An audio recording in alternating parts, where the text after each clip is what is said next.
Hello दोस्तों, नमस्ते, प्रणाम। मैं आप लोगों की खुशबू यादव अवधि गीत के चैनल पे दोस्तों आप लोगों का स्वागत है। आप लोगों के बीच में मैं एक प्यारा सा चुटकुला नाच गीत सुनाने जा रही हूँ। कैसा लगेगा दोस्तों कमेंट में बताइएगा। और जितने लोग हमारे चैनल पे नए हैं प्लीज़ आप लोग से रिक्वेस्ट है हमारे चैनल को सब्सक्राइब करिए, सपोर्ट करिए, आगे बढ़ाइए दोस्तों।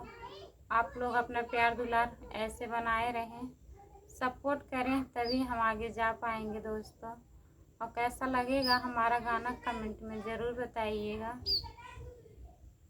कहाँ मिलाई लाल चूड़ी, कहाँ मिलाई कंगना, कहाँ मिली है ना हो, कहाँ मिली है ना हंसलो कबाब वाला मुआ, कहाँ मिली है ना हंसलो कबाब वाला मुआ, कहाँ मिली है ना।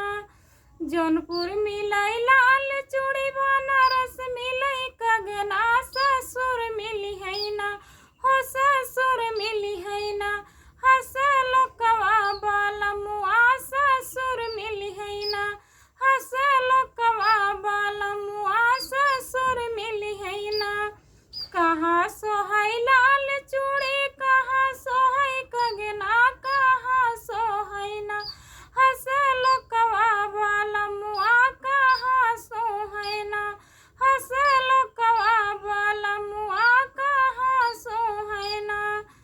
हाथे सोहाई लाल चूड़ी, हाथे सोहाई कंगना, से जी पे सोहाई ना हो, से जी पे सोहाई ना हंसलो कबाब वाला मुआ, से जी पे सोहाई ना हंसलो कबाब वाला मुआ, से जी पे सोहाई ना। फूट जाई है लाल चूड़ी, टूट जाई है कंगना, बिछड़ जाई है ना हो, बिछड़ जाई है ना हंसलो कबाब वाला मुआ, बिछड़ जाई है ना हंसलो कबाब वाला मुआ, बिछड़ जाई है ना। बिनले बाई लाल चूड़ी, जोड़ई दे बाई कंगना, मनई ले बाई ना हंसलो कबाब वाला मुआ, मनई ले बाई ना हंसलो कबाब वाला मुआ, मनई ले बाई ना। कैसा लगा दोस्तों कमेंट में बताइएगा।